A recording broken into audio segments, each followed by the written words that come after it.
The Oxbow Incident. The Oxbow Incident takes place in 1885, and begins with two cowboys, Art Croft and Gil Carter, riding into the town of Bridgers Wells. They go into Canby's saloon and find the atmosphere is tense, partly due to recent incidents of cattle rustling.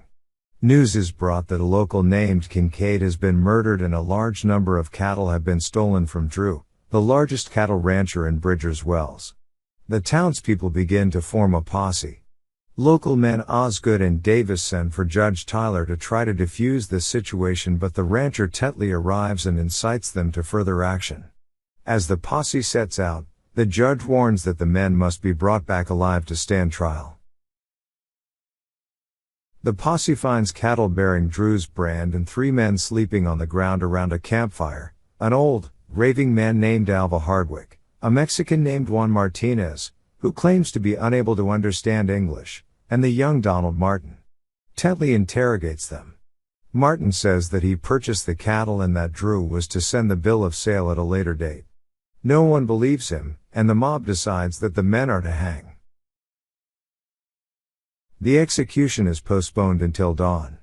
Martin, as his last wish, writes a private letter to his wife, asking Davis to deliver it. Hoping to save Martin's life, Davis tries to have everyone read the letter.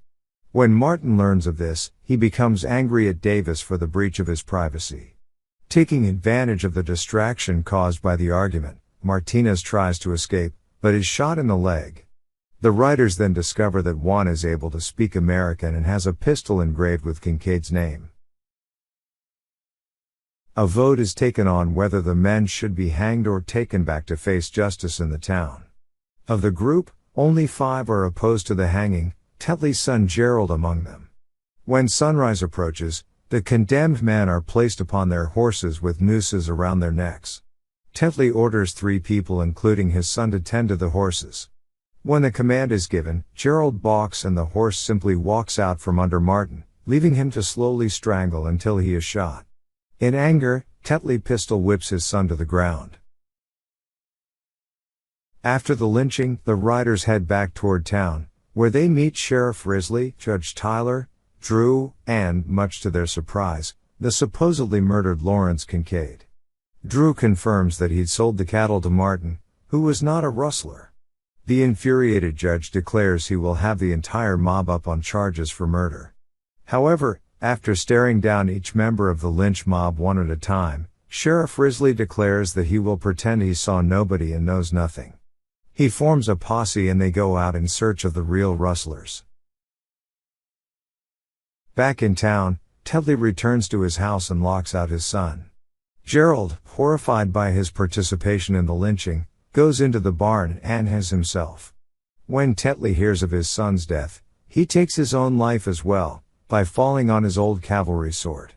Later, Davis confesses to Art that he feels he is responsible for the deaths of 3 innocent men. Because of the shame and guilt that plague him, Davis feels he is unable to face Martin's widow, so he asks Drew to deliver the letter to her. The novel ends with Gil saying, "I'll be glad to get out of here." Art says yeah.